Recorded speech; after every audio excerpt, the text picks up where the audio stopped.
What's going on, my broskiis? My name is Toadskii, back again here to bring you guys yet another One Piece Treasure Cruise video, and of course it's the start of a new month, which obviously means we need to go ahead and start talking about the tier list video. So in this video today, we're going to be ranking each of the Sugo Fest, Super Sugo Fest exclusive, Rumble Sugo Fest exclusive, Kizuna Sugo Fest exclusive. Every single legend in the game is going to be ranked here. Well, I say every single legend, but there are some legends that unfortunately will not be making it onto this list today, but this is the exact tier list as to where I left off last month. So we're going to be manipulating some positions here and also adding new characters onto the tier list and maybe potentially taking characters off. So during this month we actually have had a lot of new characters released.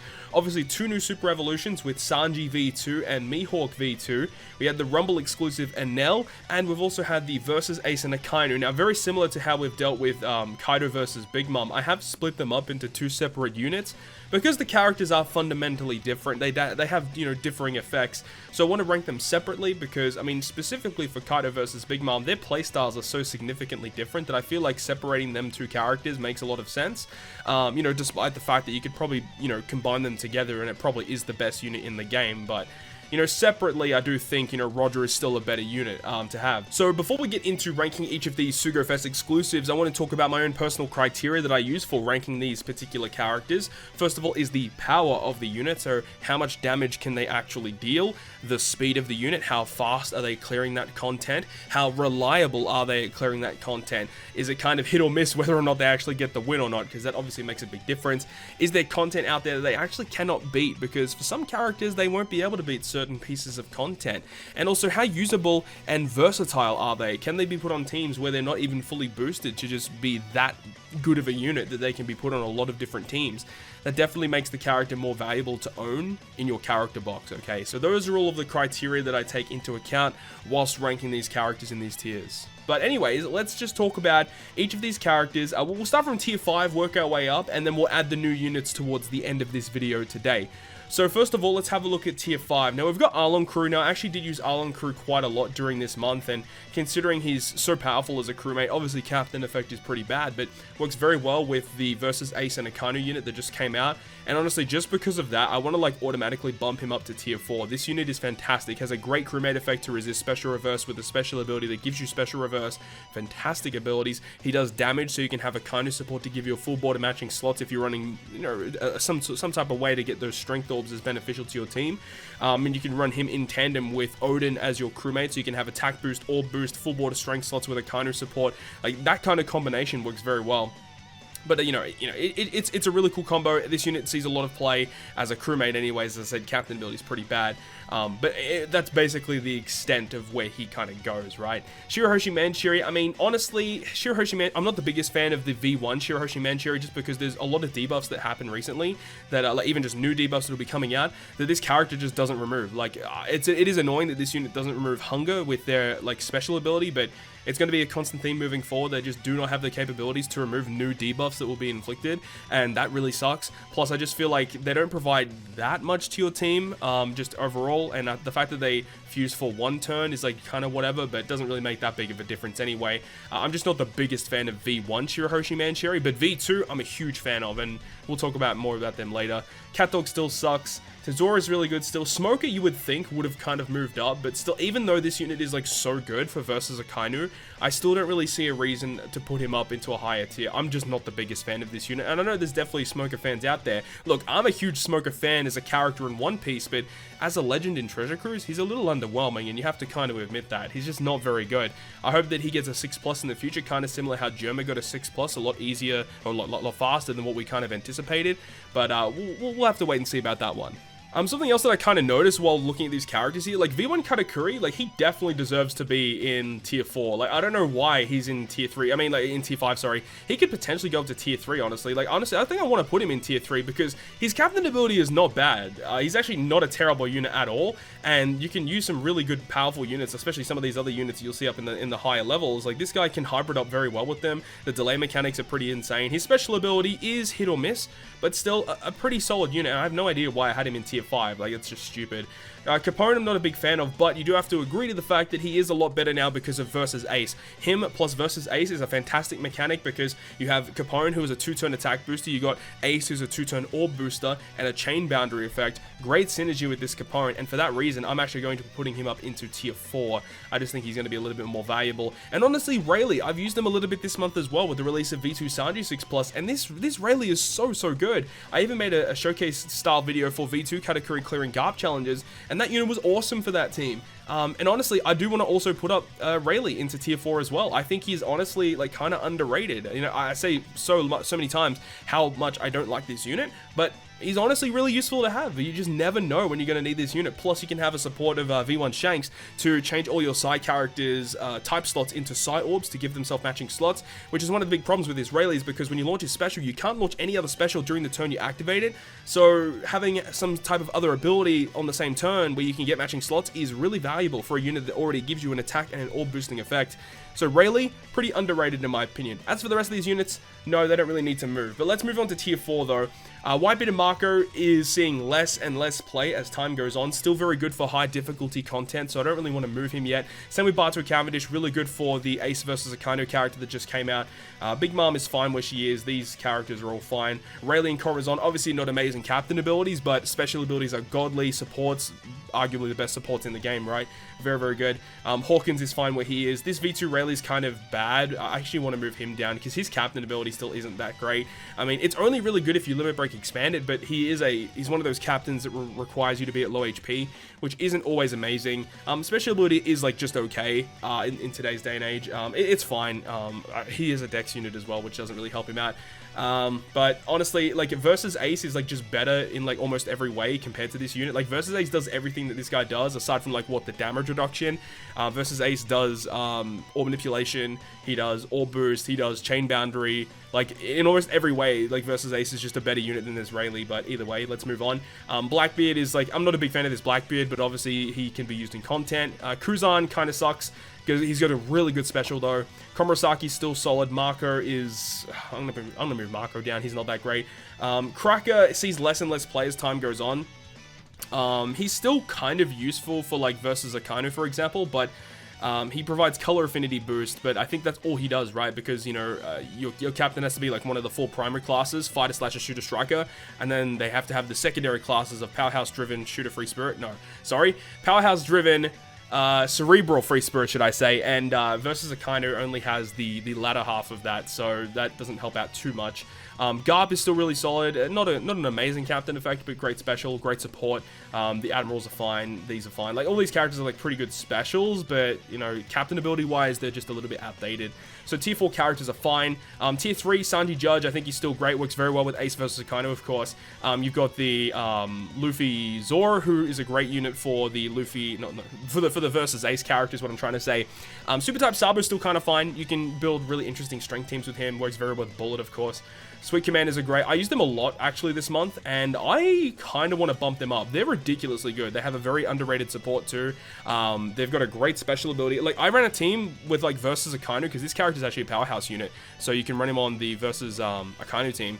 And the fact that you can have like only a couple strength units, but with this unit giving you like basically all the damage that you need.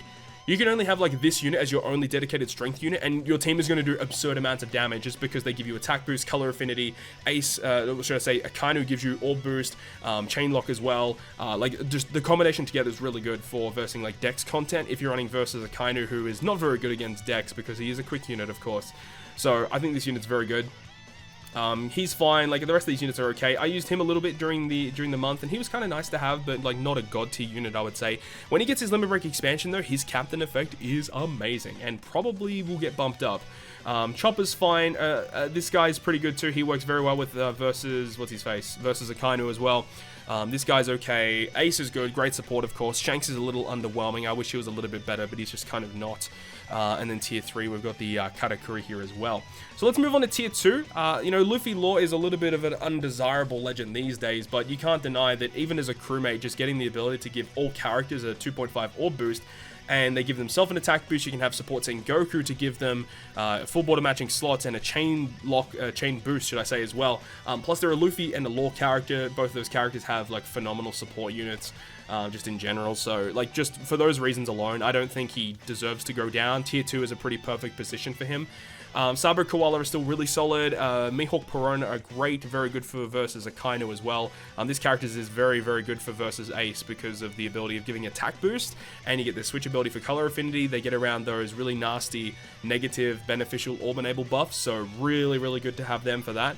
You've got Viva Rebecca V2. I do have them in Tier 2, where I have V2 Shirahoshi Manchiri in Tier 1, but I feel like just the original Viva Rebecca is just a little bit more valuable to have in your character box. Not saying this character is bad, because this character is actually really solid, but I think V1 Viva Rebecca, like if you had to choose, would you rather have V1 or V2?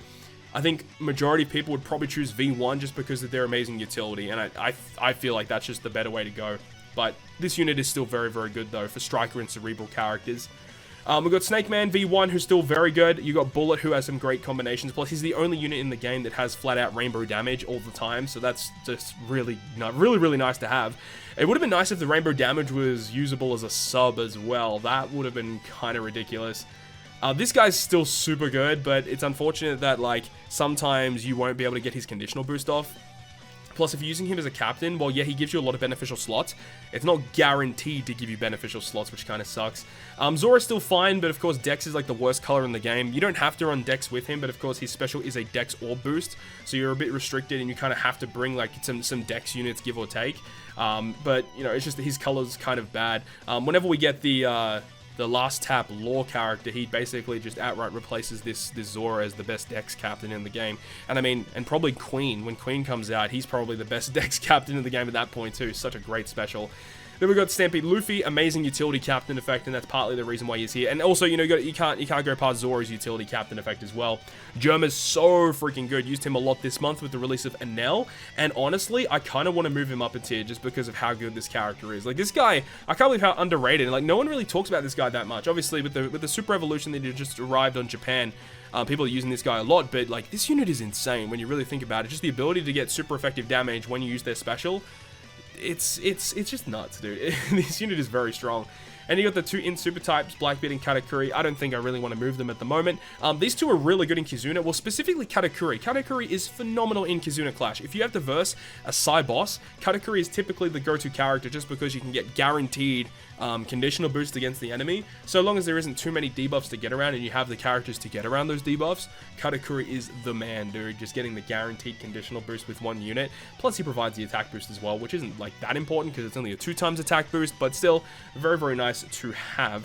And moving on to tier 1, as we established, V1 Viva Rebecca I think is a little bit more valuable than V2, but still both these characters are very strong. Luffy Sanji, who was a previous tier 0 candidate, but obviously moved down last month because I feel like Big Mom was a little bit more of a valuable unit to have.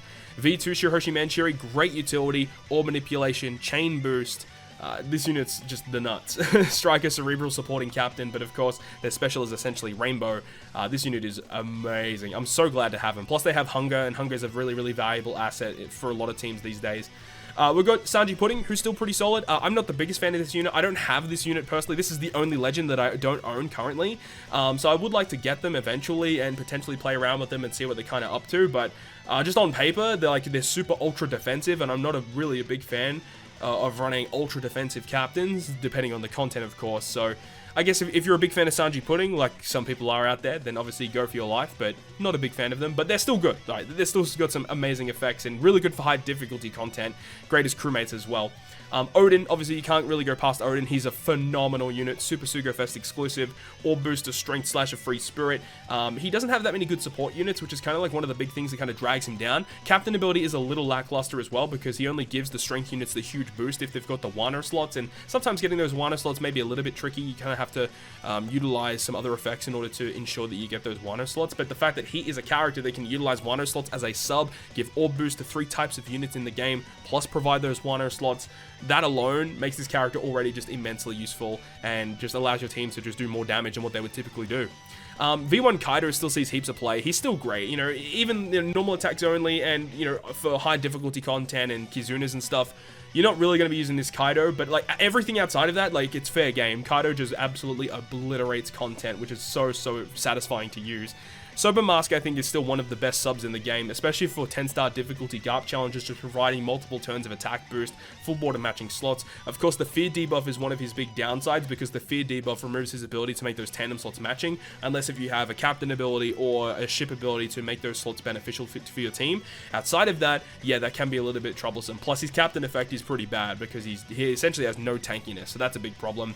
Sugar is a phenomenal sub, works very well with so many units in the game, and just because of the amazing synergy that she has with a lot of units in the game, she's going to be one of those high tier characters for a long time to come. And if you just need some sort of way to get more damage on your team, Sugar is just one of the best ways to do that, because of the toy soldiers giving you so much chain, and you can apply supports and other specials that boost your chain multiply even further. And you know, when the last tab characters finally arrive, all of them work with Sugar, which is so satisfying. V2 Kaido, one of my favorite units in the game currently, obliterates 10-star difficulty GARP challenges, really good for high difficulty content, works very well with versus Akainu, which is great.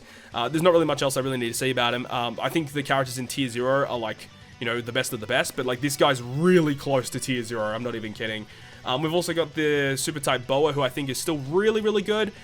She is a little bit annoying to use at times, and you know, obviously her super type special only being able to be launched once per quest is a bit of a downside, because you only get one activation of those full board of slots and a 2.5 attack boost. But during those turns you can do that. Like it's just nuts because of how good some of the side characters that we have in the game, Germa 66 and Nell, which we'll talk about very soon. I think Boa is still a very good legend in today's day and age. Wano Law, still one of my favorite legends in the game. The ability of chain boundary that you can pretty much put on any team. Like Wano Law is one of those guys that with a Rainbow Orb Boost and chain boundary, you can just inject into any team, and he just gives you so much more damage. He has great orb manipulation, of course. He's basically Legend Cracker, but like literally on crack, and that's the only way to really describe it. Captain ability is top tier as well. A lot of people will disagree. I think he's great. I love his captain ability. Moving on though, we've got the Halloween Legends and Halloween Hybrid I like to use as well. Great utility captains, great special abilities that work well for your int teams, and int will continuously get more and more support as time goes on, which in turn makes these characters just better as time goes on. And like the Halloween Hybrid, very good combination for the 10-star difficulty GARP challenges, and basically any content really. These characters hybrid so well, removing despair, removing paralysis. Just having that already on your team is so good. Plus you have like attack boost, orb boost that can carry it over multiple stages. You love to see it. Plus great supports that you can put on these characters too. And then that leads us to tier 0. So currently I have this ranked from 1 to 5 for the best legends. I think Roger is still number 1. We got versus Kaido, Shanks crew, super type Snake Man, and then we have versus Big Mom. So this is currently how I have it ranked. I don't think I want to make any more changes to this list. However, we have to talk about some of the new characters. Let's start off with the Super Evolutions. We have V2 Sanji. Now, I'm not the biggest fan of chain boosting captains. That's not really a surprise. If you guys have been watching my videos, you guys would understand my thoughts and opinions about these characters. But I do think that versus Sanji, not versus Sanji, but this Sanji character, the chain boosting Sanji, is the best of the chain boosting captains. You know, I think he is the best of the chain boosting captains. I think he is better than Kuzan, despite the fact that Sanji's a bit more restrictive. But I think that just fighters have a lot more going for them rather than Strength X Quick. Plus, I think that Sanji having the attack boost is more valuable than having the orb boost and affinity from Kuzan. Plus, his captain ability allows you to get more tankiness because of health boost. Plus, he increases chances of matching slots and stuff. So I really like what Sanji tries to do. And then you got like Mihawk, who's like basically just bad. I mean, you may be able to find some usability with him as a sub. As a captain, I'm not a big fan of this unit. I feel like restricting only to slashes really hurts this character more than it hurts Sanji restricting only to fighters. But that's just my thoughts and opinions on it. And the fact is like with these chain boosting captains, you know, hybriding up these characters with other regular units is really tough, because these characters are based around getting as much chain multiplier as possible. And if you're running another captain that is not a chain boosting captain, it means that the Sanji is like almost like a worthless captain, because he's not giving you the chain multiplier that he aims to reach, which means your damage potential is lowered by a significant portion. And typically, if you're running a chain boosting captain, you want to run double chain boosting captains, unless if you're using Sabo, for example, who already has a high base attack, and the chain boost is kind of extra damage on top of that, which I do prefer Sabo's captain effect comparing to like these regular chain boosting captains. But that's just my thoughts and opinions on them. They're not that great, but Sanji, I think, is the best of them. Let's move on, though, to the next released Sugo Fest exclusive, which was the Pirate Rumble character in Eneru. So where are we going to put Eneru? Now, Eneru has some really interesting mechanics, but honestly, I think he's kind of like a tier 2 legend. Obviously, very, very good in Pirate Rumble. Actually, you know what? I am going to bump Germa down, because I feel like Germa and Enel should probably be together, because the combination of these two characters is just absolutely nuts. And if you guys don't know what I mean by that, it's the fact that when Germa become the captain, they become super effective against all types. They obviously give you a full board of matching slots. They give you a 2.25 times orb boost, and then you get access to their super type. Whereas Enel, when you use his special ability, he gives a 2.25 times Psi color affinity boost, which obviously works very well with Germa, because if they're super effective against all types, it means that the color affinity from Eneru will always be active for Germa, meaning Germa is going to hit like an absolute truck. And, you know, you can actually go ahead and apply, like, maybe lore if you wanted the chain boundary buff, and, like, you can run some other chain boosting mechanics. I mean, we're just talking about some really weird stuff, but obviously you can have Roger for an attack boost if you wanted to run something like that. Just the combination of some of these Psy legends is pretty nuts. I mean, Shirahoshi Manshuri, you've got Sanji Luffy as well for an attack boost if you wanted to run that too. Like, you've got Shanks crew if you wanted as well. Like, all of these Psy legends are just so insane, and they work so well together. Psy has some pretty good utility units as well, so typically debuffs aren't going to be that big of a problem to get around. And I think Eneru just kind of just supports that even more. He's not a character that you outright need. He's kind of like just like a win more type of legend. And the thing about Enel is he has a really good support that actually attaches to only Psy characters that are also driven, which is Germa, who is a Psy character that is also driven, that gives the Psy character's color affinity at the start of the final quest. So if you have your Germa with the support Enel, you can just get free color affinity and then run the rest of your units be, you know, whatever they be, you know, like utility units or whatever. So, I don't know, I don't think Enel is like a top tier legend, but he's just like a really fun legend, has really cool mechanics, obviously has wave clearing stuff with his special ability, high chance of matching slots. But obviously very good in Pirate Rumble, of course. So I think I'm going to leave him here in Tier 2. Don't think he deserves Tier 1, and definitely not Tier 0. But he's a really fun legend to have. So now let's talk about the big bad boys, which are going to be the hot dogs. We have Akainu and Ace. So let's talk about Ace first. Now, I don't really know where I want to put Ace, because look, there's some abilities of versus Ace that I want to put him in Tier 0 with, but also at the same time, just Akainu is just better in like every way, because one thing that I really don't like about Ace, I haven't made like a full showcase video talking about the positives and negatives of the unit yet, but it will be coming. I already have my one done for Akainu, which you guys should be seeing probably the day after this video goes live. But with Ace, your captain's slot has to be a strength slot in order for you to get the chain boundary effect.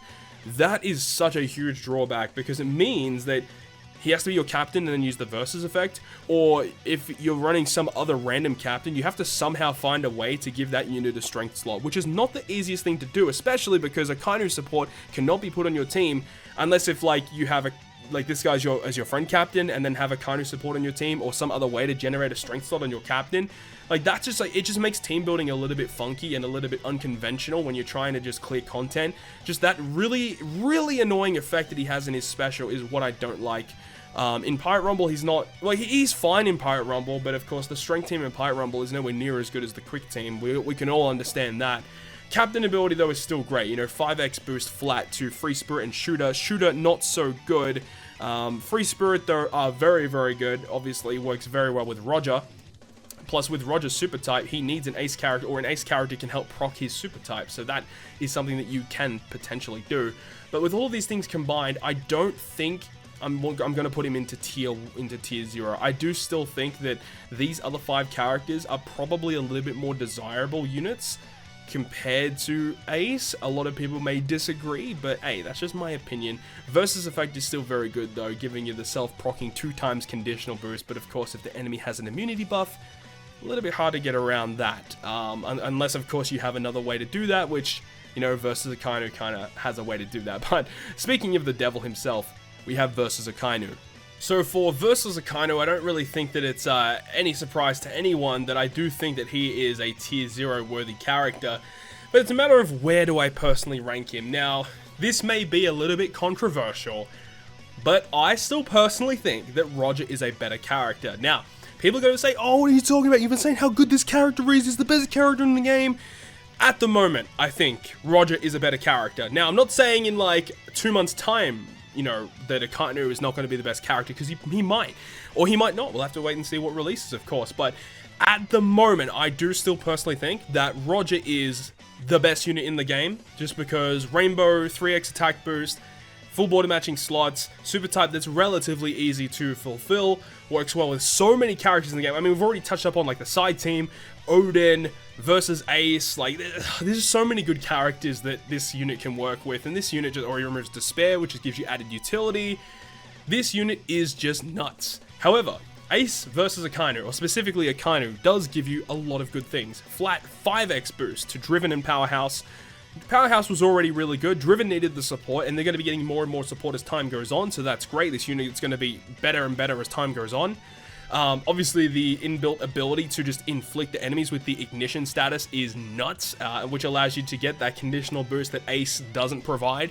Plus, the fact that Ace's, or should I say Akainu's versus effect lasts for 4 turns rather than Ace's only lasts for 2 turns, which is actually a huge buff, because this character gives you the quick slots counted as beneficial for multiple turns, which can be used in a utility sense, which allows you to get around those negative beneficial orb enable buffs over multiple stages, because he lasts for 4 turns, which is so good. Plus, it means that, you know, you can actually get that ignition status inflicted on 2 different stages, and the fact that the attack buff against ignited enemies lasts for 4 turns means that, yeah, that can last over multiple stages as well, which is so valuable. So that, I think, is also another reason why I like this character more. Plus, he doesn't have any restriction with his special. Like, when you launch his special, you're always getting a 2.5 orb boost, you're always getting your huge damage single target, and you're always getting your chain lock. Now, that chain lock does vary. You know, it starts at 3x. I think it goes to 3.5x. You know, 3, 3.25, and 3.5, depending on how many quick slots that you've consumed before you launch the special. But, like, at a bare minimum, getting a 3 times chain lock plus a 2.5 orb boost, that's still going to be really good. And yes, when you do get the condition activated, Ace's chain boundary is obviously more valuable, but there's no stupid condition you have to fulfill in order to get that, which I do think definitely leans in more of Akainu's favor and definitely helps out a lot more. Plus, Ace's special does not go ahead and change block orbs into matching. You have to launch his versus effect in order to change those nasty slots into matching, whereas with versus Akainu, as soon as you launch his special, all orbs including block are changed to quick, which is both a good and a bad thing, because not all the time are those quick slots going to be beneficial to your team. You have to launch his versus effect in order to make those slots count as matching, but a lot of the time, you know, if you're using his special ability to get the orb boost and the chain lock, you know, just with versus Akainu's damage alone, that's going to be pretty big damage output, of course. And just because, you know, this unit has that ability to give conditional boost through immunity, makes his character a little bit more viable. Plus, he does have more health than Ace. He has a 1.5 times health, and I guess that's kind of the reason why he would have that, is probably because you need to take damage in order to inflict the enemy with the ignition status through immunity. So that obviously would make sense. But I think all of these reasons is why I would personally rank Akainu is definitely better than Ace, in my opinion, at least at this current point in time, and why I do think that Roger is still slightly better because of his rainbow shenanigans that we all know and love. Now, where does that leave us with the rest of the characters? Where should we rank the rest of them? Now, I like to keep the tier 0 to be 5 characters, so that would probably mean that versus Big Mom is going to drop down, but I am going to do a shifty one, and I am going to go ahead and drop the Snake Man instead. I do think versus Big Mom, I actually did use Big Mom a couple times throughout this month. I was helping my girl Carissa out with some content, and versus Big Mom had some pretty cool mechanics going on. You know, I definitely been underrating Big Mom a little bit over the past few months, as people have been pointing out. And after using her a bit, I can definitely understand why people like her so much. Plus, Big Mom has some really good support units too, which a lot of people kind of forget. I do think Shanks is still considered to be one of the best units in the game, despite the fact that his captain effect is not as desirable as it once was, obviously, in terms of having the lowest multiplier out of all of these characters, but the inbuilt rainbow, you know, boosting effects, his switch ability being as insane as what it is. He can hybrid with nearly any good character in the game, which is so good to see. Obviously partners with Roger very, very well. Unfortunately, Shank's crew doesn't have many good supports, but he has a couple at least, which is nice. And I do think Shank's crew still deserves to be a tier 0 legend. He's just absolutely insane. And like, even if like Shank's crew was the only tier 0 legend you had, that character's still going to carry you through like 99% of content, I feel, at least with some relative ease. So anyways, that is going to wrap up the video today of my personal tier list for July of 2021. Let me know your thoughts and opinions down below in the comment section, whether or not you guys agree with my placings of the tier 0.